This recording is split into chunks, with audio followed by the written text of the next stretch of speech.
부모라면 당연히 자녀에게 거는 기대가 있습니다. 마찬가지로 우리 주님이 교회에 거시는 기대가 있습니다. 왜냐하면 이 땅에 세워진 교회는 예수님께서 이 땅에 교회를 세우시기 위해 모든 것을 쏟아부으셨고 마지막에 하나밖에 없는 생명의 피값까지 뿌려갖고 이 땅에 교회를 세우셨기 때문입니다. 성경은 그렇기 때문에 예수님이 교회의 머리고 주인이시다, 저와 여러분들은 그 그리스도를 섬기는 몸이고 지체일 뿐이다 라고 이야기하면서 교회를 잘 섬기려고 하면 교회를 향하시는 머리 대신 주님의 뜻이 무엇인지를 잘 헤아려야 하고 분별할 수 있어야 된다라고 성경이 우리에게 말씀하고 있습니다. 중요한 것은 목회자의 뜻이 아닙니다. 어떤 교회 리더십들의 뜻도 아니고 교회를 세우신, 지금도 교회를 붙잡고 계신 예수님의 뜻이 무엇인지를 잘 아는 것이 중요하다는 거죠. 그러면 교회를 향하시는 주님의 기대와 소망은 어떤 것일까요? 이 질문과 관련해서 오늘 본문이 소개하고 있는 안디옥 교회를 통해서 하나님께서는 교회인 저와 여러분들이 어떤 성도들이 되길 원하시는지, 또 주님이 교회를 향하여 갖고 계신 기대와 소망이 무엇인지를 깨닫는 귀하고 복된 시간 될 수 있기를 주의 이름으로 축복합니다.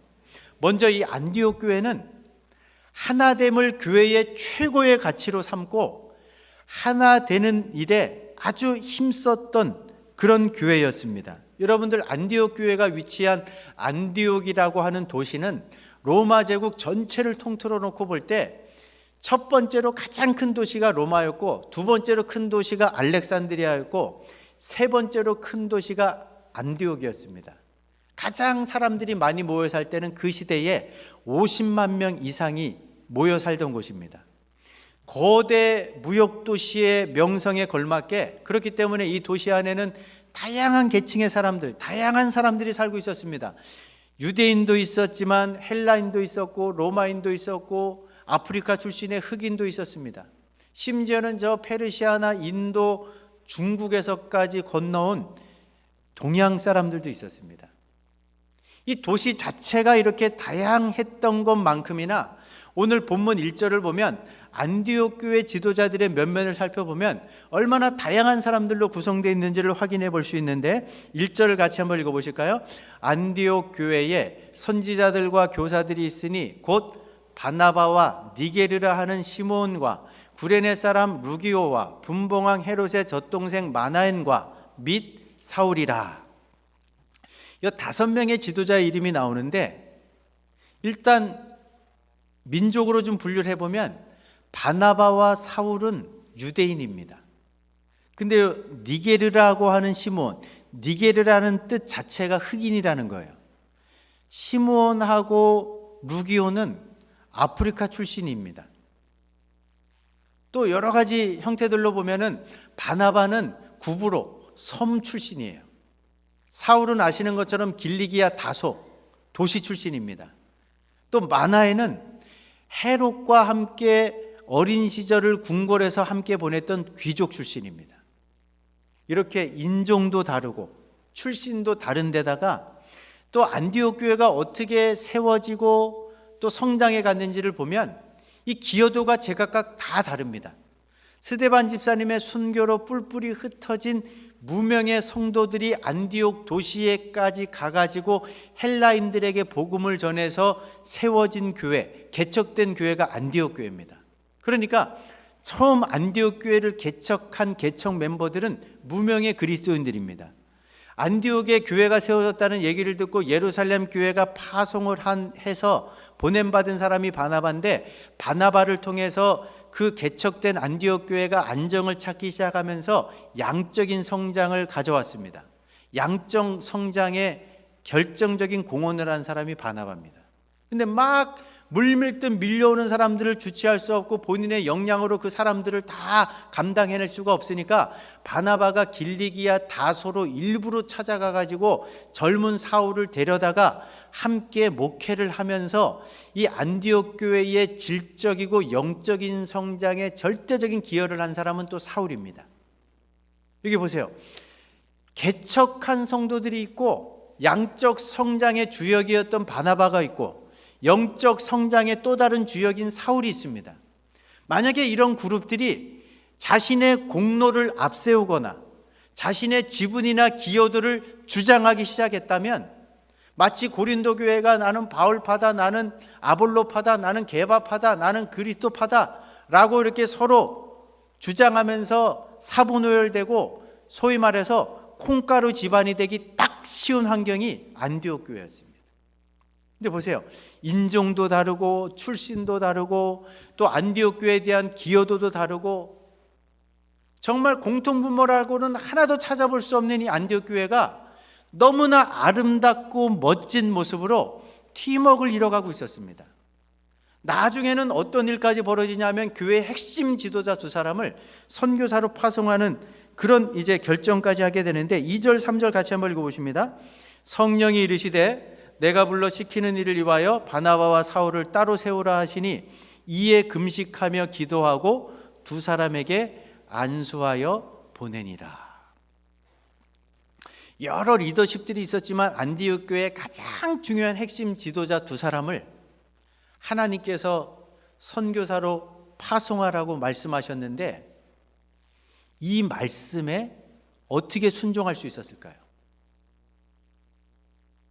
이 안디옥 교회의 하나됨의 비결은 다른 데 있지 않습니다.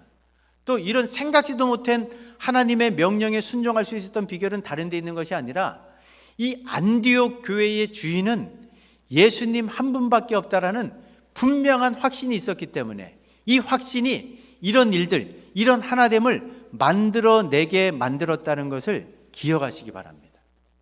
예수님께서 이 땅에 계시면서 요한복음 17장 말씀 보면 장차 세워지게 될 교회를 미래로 내다보시면서 그 이 땅에 당신의 피값으로 세워질 교회의 최고의 가치가 무엇이 되어야 하는지에 대해서 요한복음 17장 11절에서 이렇게 말씀하십니다. 같이 한번 읽어보실까요? 나는 세상에 더 있지 아니하오나 그들은 세상에 있사옵고 나는 아버지께로 가옵나니 거룩하신 아버지여 내게 주신 아버지의 이름으로 그들을 보존하사 우리와 같이 그들도 하나가 되게 하옵소서. 교회의 최고의 가치는 뭐냐? 하나됨이어야 한다는 것을 예수님께서 우리들에게 말씀하고 계신 겁니다. 왜 하나 되는 것이 중요할까요? 여러분들 안디옥 교회를 통해서도 살펴봤지만 사실 교회는 인간적으로 보면 예수 믿는 믿음이 아니었다면 인생을 살면서 내가 저 성도를 평생에 한 번이나 마주칠까 싶을 정도로 다양한 분들이 모인 곳이 교회입니다. 공통분모는 딱 한 가지밖에 없어요. 예수님을 믿는 믿음이라는 공통분모밖에 없어요. 예수님을 믿는 믿음 때문에 주 안에서 한 가족이 된 성도들의 모임이 바로 교회입니다. 그러니까 이 하나됨을 힘써 지키지 않으면 사실 의견이 갈려지는 것, 또 여러 가지 나눔이, 다툼이, 갈등이 발생하는 것은 이상한 게 아니라 세상적인 견지, 인간적인 견지에서 보면 당연한 거예요. 근데 안디옥 교회는 어떻게 했습니까? 서로의 공로를 내세우지 않아요. 서로의 기여도와 지분을 주장하지 않아요. 오직 겸손하게 우리 주님이 하나 되라고 하셨으니까 나와 다름을 인정하고 서로를 배려하고 존중하고 상대방의 장점을 극대화시켜주면서 겸손하게 섬겼기 때문에 이 하나됨의 가치를 끝까지 지킬 수 있었던 거죠. 오늘날의 교회도 마찬가지입니다. 여러분들, 내 생각이 중요한 게 아닙니다. 내 주장이 중요한 게 아니에요. 우리 주님이 뭐라고 말씀하시면 그 주님의 말씀 앞에, 주님의 뜻 앞에 때로는 내 생각도 접고 내 뜻도 내려놓을 수 있는 교회가 주님께서 기대하시는 교회고 주님께서 원하시는 교회인 줄로 믿으시기 바랍니다. 많은 분들이 함께 교회 생활하다 보면 왜 이견이 없겠습니까? 왜 갈등이 없겠어요? 그럴 때 하나됨보다도 중요한 가치는 없다는 이 한 가지 사실을 기억한다면 내가 양보할 수 있는 거죠. 배려할 수 있는 거죠.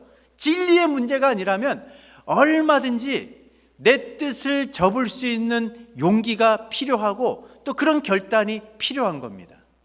그런 것들을 통해서 나는 이 창운대 교회 하나됨을 위해서 그동안 어떻게 행동해 왔고 또 앞으로 주님께서 기대하시는 그런 교회를 세워나가기 위해서 내가 어떤 마음가짐을 가지고 어떤 삶의 태도를 갖고 인생을 살아야 되겠는지를 한번 생각해 보시면서 다른 것 무엇보다도 우리 창운대 교회의 하나됨을 그 어느 때보다도 힘써 지켜갈 수 있는 우리 창운대 교회 모든 성도들 될 수 있기를 주의 이름으로 축복합니다. 두 번째로 안디옥 교회는 하나님의 뜻을 정확히 분별하고 드러난 하나님의 뜻에 온전히 순종할 줄 아는 그런 교회였습니다. 여러분들, 교회가 급성장하면서 그 어느 때보다도 교회의 안정과 성장과 발전을 위해서는 이 핵심 지도자들의 역할이 어느 때보다도 중요한 시점이었는데 한 번도 생각해 보지 않았던 뜻밖의 소식을 하나님이 전해주시는 거예요. 가장 중요한 핵심 지도자 바나바와 사울을 따로 세워갖고 선교사로 파송해라. 이런 하나님의 뜻을 분별하는 것도 어렵지만 이 뜻이 분별된 다음에도 우리 같아도 이 드러난 하나님의 뜻에 순종하는 게 얼마나 어려웠겠습니까? 만약에 우리 교회 기둥 같은 두 핵심 지도자가 선교사로 파송되면 우리 교회가 과연 안정적으로 유지될 수 있을까? 흔들리진 않을까? 미래에 대한 불확실성이 가중되진 않을까? 5만 가지 인간적인 생각이 들어오지 않았겠습니까?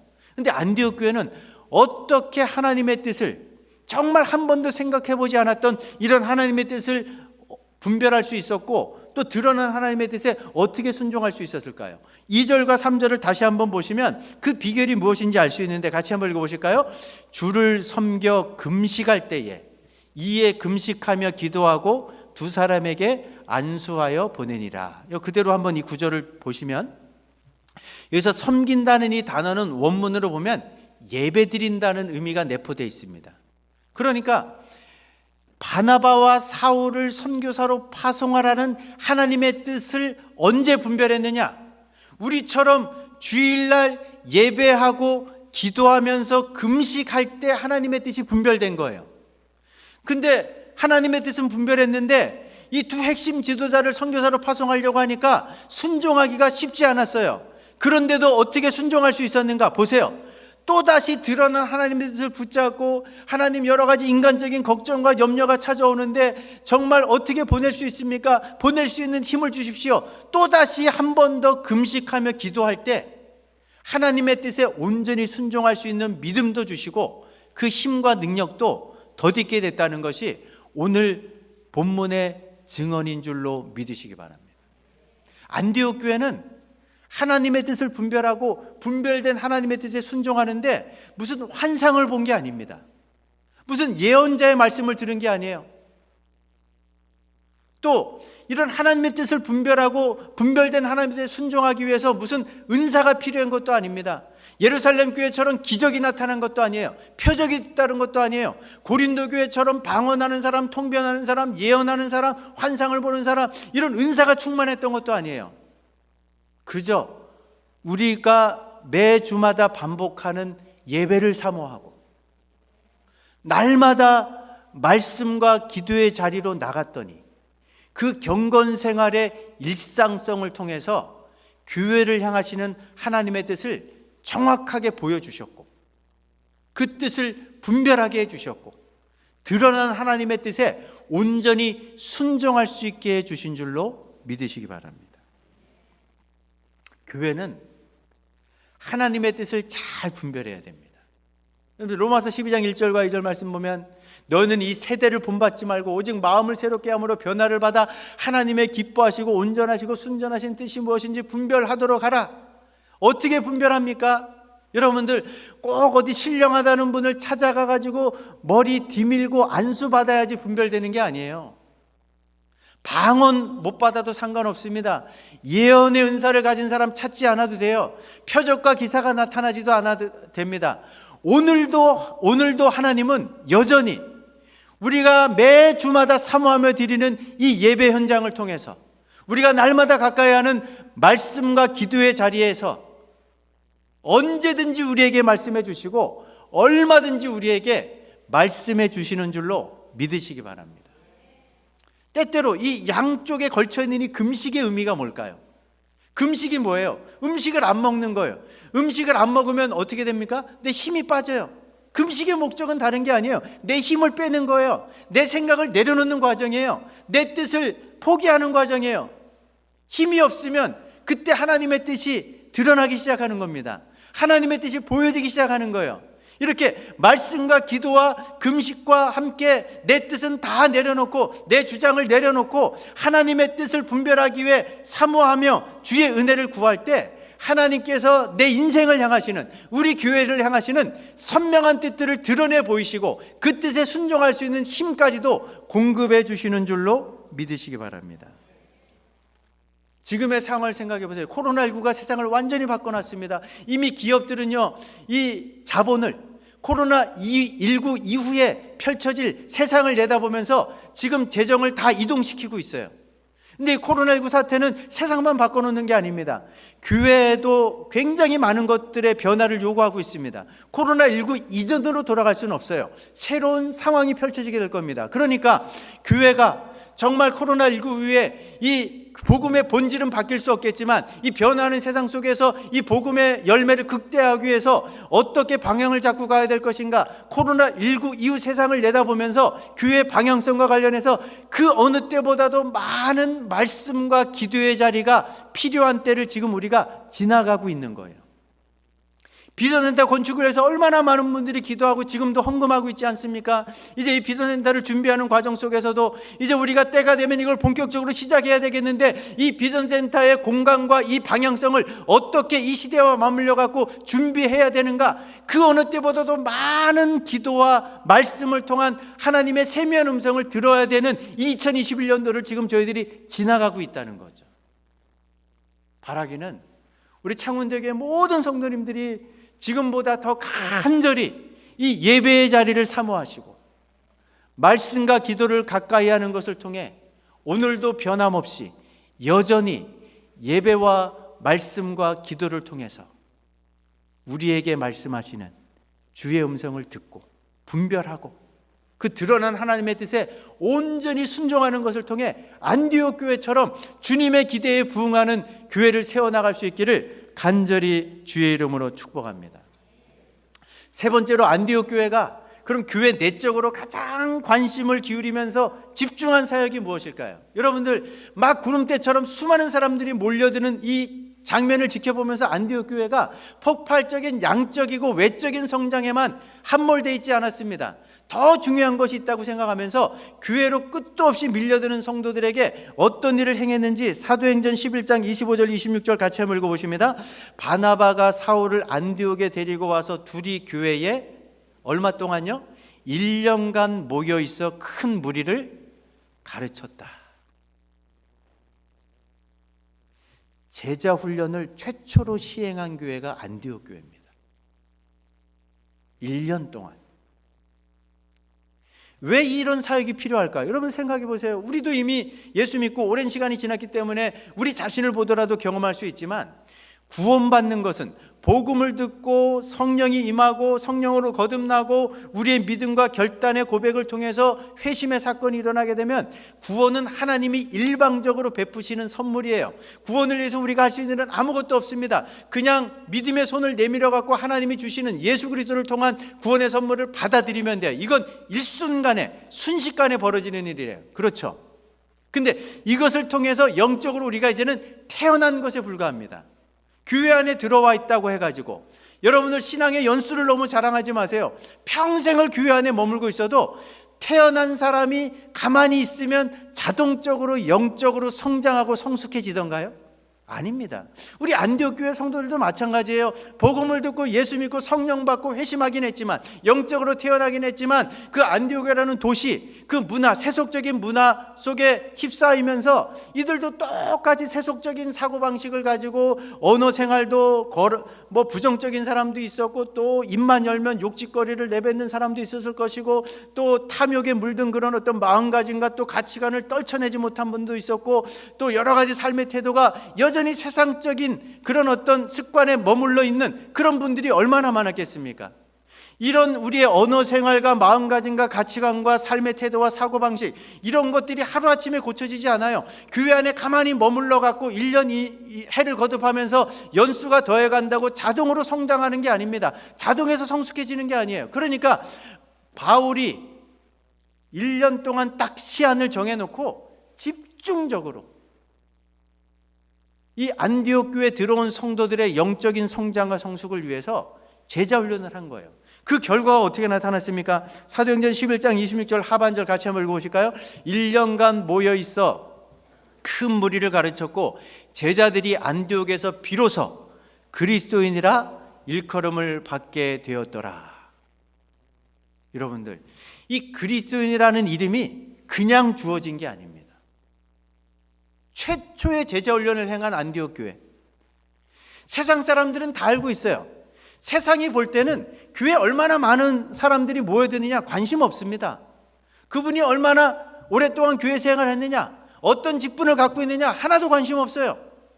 그런데 안디옥 도시에 살고 있는 많은 사람들이 안디옥 교회 다니는 성도들을 지켜보니까 이 1년 동안의 제자훈련이 진행이 되면서 내 이웃하고 있는 사람인데 내가 알던 사람과는 전혀 다른 모습으로 삶의 변화가 찾아오는 것을 목격하기 시작한 거예요. 여러분들, 세상 사람들도 예수님이 어떤 분인지는 알고 있어요. 살아생전에 얼마나 어려운 사람들을 돕고 희생하고 헌신하고 모든 것들을 내어주며 섬기셨던 분인지 다 알고 있어요. 그런데 예수님은 떠나가고 없어요. 그런데 주변 사람들이 안디옥 교회 성도들을 지켜보니까 그 훈련의 결과 언어 생활이 바뀌는 거예요. 마음가짐과 가치관이 바뀌어 있는 거예요. 삶의 태도들이 바뀌어 있는 거예요. 그래서 다른 건 다 몰라도 이 안디옥 교회 성도들을 가만히 지켜보니까 저들의 마음 씀씀이나 가치관이나 삶의 태도나 언어 생활 하나하나가 다 살아생전에 예수님을 보는 듯하다, 예수님을 너무나 쏙 빼닮았다, 그래가지고 붙여준 이름이 그리스도인입니다. 그리스도를 쏙 빼닮은 사람들이다. 이게 교회가 내적으로 가장 집중해야 되는 본질적인 사역이라는 것을 안디옥 교회를 통해서 배울 수 있는 거죠.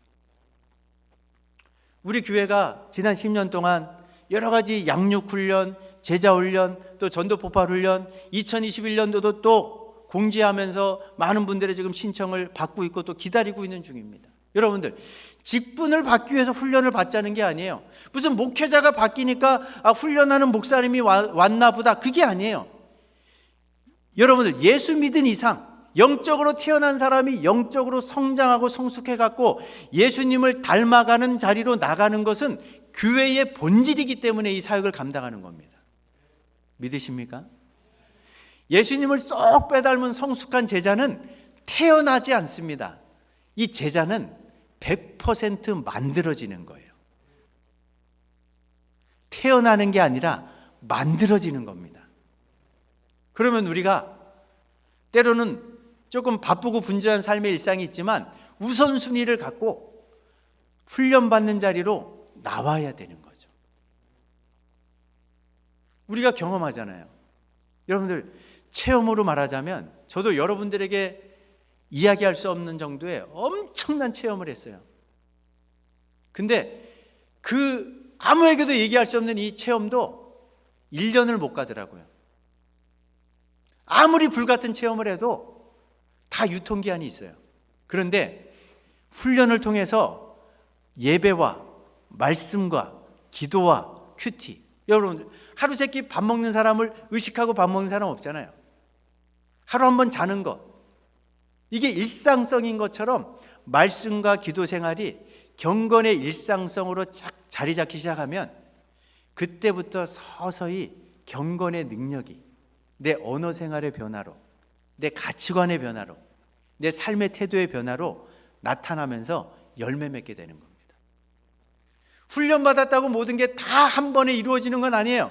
그러나 이 훈련을 통해서 경건의 일상성이 습관으로 자리매김하는 그 과정을 통해서 우리가 작년보다는 올해, 올해보다는 내년이 조금씩 주님을 닮아가는 성숙한 제자로 변화되어 가는 줄로 믿으시기 바랍니다. 안디옥 교회는 내적으로 가장 관심을 기울이며 집중한 사역이 바로 이런 사역이에요. 그래서 주님의 기대에 부응한 교회입니다. 우리 창운대 교회도 바라기는 우리 2021년도 너무 움츠러들지만 마시고, 또 여전히 제공되고 있는 전도폭발 훈련뿐만 아니라 양육훈련, 큐티 세미나, 또 제자훈련, 이런 부분에 더 많은 관심을 갖고 많은 분들이 참여하셔서 해를 거듭할수록 내가 완전하진 않지만, 완벽하진 않지만 조금씩이라도 주님을 더 닮아가는 성숙한 제자로 나아가는 이 일들을 통해서 우리 창운대 교회를 향하시는 주님의 기대에 부응하는 우리 창운대 교회 모든 성도, 또 우리 교회가 될 수 있기를 주의 이름으로 축복합니다. 마지막 네 번째로 안디옥 교회가 이렇게 내적으로는 성숙한 제자다는 일에 집중했을 뿐만 아니라 외적으로 무엇에 올인했느냐? 바로 영혼 구원을 위한 전도와 선교 사역에 올인했던 것을 우리가 확인할 수 있습니다. 4절과 5절 말씀 같이 한번 읽어보실까요? 두 사람이 성령의 보내심을 받아 실루기아에 내려가 거기서 배 타고 구브로에 가서 살라미에 이르러 하나님의 말씀을 유대인의 여러 회당에 전할세. 근데 여기 보시면 두 사람이 누구의 보냄을 받습니까? 성령의 보내심을 받아요. 전도와 선교는 교회가 하는 게 아니에요. 성령 하나님이 주도하시고 교회는 주도하시는 성령님의 사역에 순종하는 것뿐입니다. 안디옥 교회를 보세요. 여러분들 사도행전 전체의 주제가 다시 한번 말씀드리면 1장 8절이잖아요. 오직 성령이 너희에게 임하시면 너희가 권능을 받아서 예루살렘과 온 유대와 사마리아와 땅끝까지 이르러 내 복음의 증인이 되라. 이 복음의 첫 깃발은 예루살렘 교회가 꼽았습니다. 예루살렘과 유대 지역에 복음을 전했어요. 그런데 사마리아와 땅끝, 소아시아뿐만 아니라 유럽까지 전해지는 이 복음의 확장의 마지막까지 쓰임받았던 교회는 바로 안디옥 교회입니다. 오늘 1차 전도여행뿐만 아니라 뒤이어지는 2차 전도여행, 3차 전도여행, 그 모든 선교여행을 끝까지 함께하면서 물심양면으로 모든 것들을 다 쏟아부으며 전적인 후원을 아끼지 않았던 교회가 바로 안디옥 교회입니다. 마지막까지 하나님 앞에 붙들림 바 되어 쓰임받았던 이 안디옥 교회, 전도와 선교를 위해 모든 것들을 아낌없이 드렸던 교회, 그래서 주님의 기대에 부응했던 교회가 바로 안디옥 교회입니다. 저는 우리 창운대 교회도 지금까지도 귀한 사역들을 감당해 왔지만 이후로도 주님 오시는 마지막 순간까지 정말 외적으로는 영혼 구원을 위한 전도와 선교 사역에 모든 것들을 쏟아부으며 마지막까지 하나님의 능하신 오른팔에 붙들림 받아 쓰임 받는 우리 창운대 교회가 될 수 있기를 주의 이름으로 축복합니다. 제가 두 가지 정도만 언급하면서 말씀을 맺으려고 합니다. 제가 10여 년 동안 목회를 해오면서 우리 교회 성도들의 자제분들이 선교사로 파송이 돼가지고 협력하고 있는 그런 선교사님들이 여러 가정이 됩니다. 근데 제가 해를 거듭할수록 우리 성도들 가정의 자녀들, 그분들이 어떻게 선교 사역을 하고 있는지 선교 편지를 이제 읽어보고 또 기도하면서 또 가끔씩 만나갖고 이야기를 나누다 보면 우리 교회 자녀들이 파송된 선교지가요, 남들은 잘 가지 않는 곳, 그 험한 곳에 가서 얼마나 귀하게 사역하고 있는지 제가 해를 거듭할수록 더 크게 느끼는 것 같아요. 정말 너무너무 감사한 일이잖아요. 그래서 그분들에 대한 협력도 계속해서 이어가야 되겠고, 제가 이제 10년 만에 처음 한번 언급해 봅니다. 우리 이대 목사님, 이윤복, 엄진영 선교사님이 지금 필리핀 까비떼의 AMW 센터를 세워놓고 10여 년 동안 사역을 해왔는데, 여러분들 한 교회가 한 명의 선교사를 파송해 놓고 10년 정도 지나면 어느 정도 열매를 기대하십니까? 지금 이 까비떼 지역에 세워진 중고등학교가요, 이 코로나 전국에도 조그만 사립학교들은 다 문을 닫는데 이미 이제 이 두 분이 운영하시는 이 학교는 그 지역의 사립 명문 학교로 자리매김을 했어요. 돈을 주고 와서 학생들이 배우는 거예요. 그 현지인들이 그 기독교적인 가치를 갖고 그 나라, 그 지역을 세워갈 미래 일꾼들로 너무나 잘 세워져 가고 있어요. 지난 10년 동안 이 두 분이 우리 교회가 중심이 돼갖고 또 많은 분들의 후원을 받아갖고 지금 개척한 교회만 17개 교회가 세워졌어요. 현지인 교회가.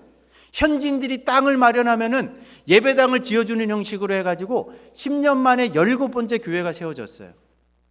이게 우리 교회 자랑이 아니라 성령 하나님께서 주도하시는 사역에 우리가 순종했더니 이런 열매들이 나타나는 것 아닙니까? 이제 앞으로 또 다른 미래를 내다보면서 저는 우리 창운대교회 젊은 가정의 자녀들이 이 시대를 섬길 수 있는 미래 인재들로 잘 세워줄 수 있으면 좋겠고, 그런 면에서 또 우리 자체적으로 비전센터를 통해서 이룰 수 있는 것도 있지만 이런 협력관계를 구축해가지고 또 다른 미래를 열어갈 수 있는 그런 길들을 보여주시길 위해서 기도하고 있습니다. 또 하나, 제가 2017년도 여러분들 많은 분들이 기도하면서 지금 동참하고 계시지만 향후 우리가 이제 통일의 영광스러운 미래를 내다보면서 10년의 비전을 갖고 한번 10년 동안 우리 북한 사역을 한번 일단은 프로젝트를 진행해 보자.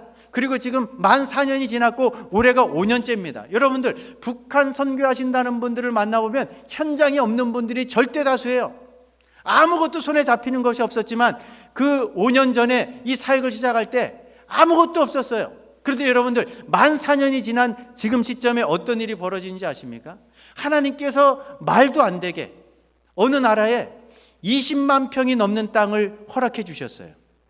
그 허락하신 그 땅에 이제는 그 농장 세우기를 꿈꾸면서 수도시설, 전기시설부터 해갖고 건물까지 이제 다 완성이 됐고, 이제 농기구와 이제 몇 가지만 준비가 되면 자립형 농장이 완성이 됩니다. 올해 이미 그 되어지는 과정 속에서도 북한에서 나온 노동자들을 합법적으로 고용을 해갖고 일당을 주는데 조금 더 많은 일당을 주고 그들을 섬기고 극진히 선교사님 가정이 돌봐주다 보니까 예수님이라는 소리를 한마디도 꺼내지 않았는데 6개월 정도 지나고 나면 이 북한 노동자들이 이야기하는데 왜 이렇게 잘해주시냐고, 당신 예수 믿는 사람 맞죠? 이렇게 물어본대요. 그 정도 마음이 열리면 그 사람에게 성경을 주고 성경 읽어보라 그러면 성경 읽다가 성령 하나님이 역사하셔갖고 지금도 생명의 역사를 통해서 회심하는 일들이 북한 노동자 가운데 지금 나타나고 있는 거예요. 이걸 누가 하는 사역입니까? 성령님이 하시는 사역이잖아요. 교회는 순종할 뿐이죠. 그러니까 항상 우리가 계획하고 생각하는 것 그 이상의 열매를 거두시는 분이 바로 하늘의 하나님이십니다. 이렇게 제대로 된 사역지에 우리가 기도하면서 물심양면의 후원을 아끼지 않는다면 지금도 하나님께서 거두시는 열매가 있지만 더 큰 영광을 우리 하나님께서 받으실 줄로 믿습니다. 오늘 안디옥 교회를 통해서 우리 주님이 기대하시는 교회가 어떤 교회인가 살펴보았는데, 우리 창운대 교회가 정말 마지막 때에 안디옥 교회처럼 주님의 능하신 오른손에 붙들린 바 되어서 이 네 가지 특징을 잘 구현해내는 것, 이 열매를 주님께 올려드리는 것을 통해서 우리 주님이 마음껏 축복하시고 마음껏 기뻐하시는 그런 영광스러운 교회로 우리 창운대 교회가 잘 세워질 수 있기를, 또 그런 세워져가는 일에 우리 모두가 쓰임받을 수 있기를 다시 한번 주의 이름으로 축복합니다.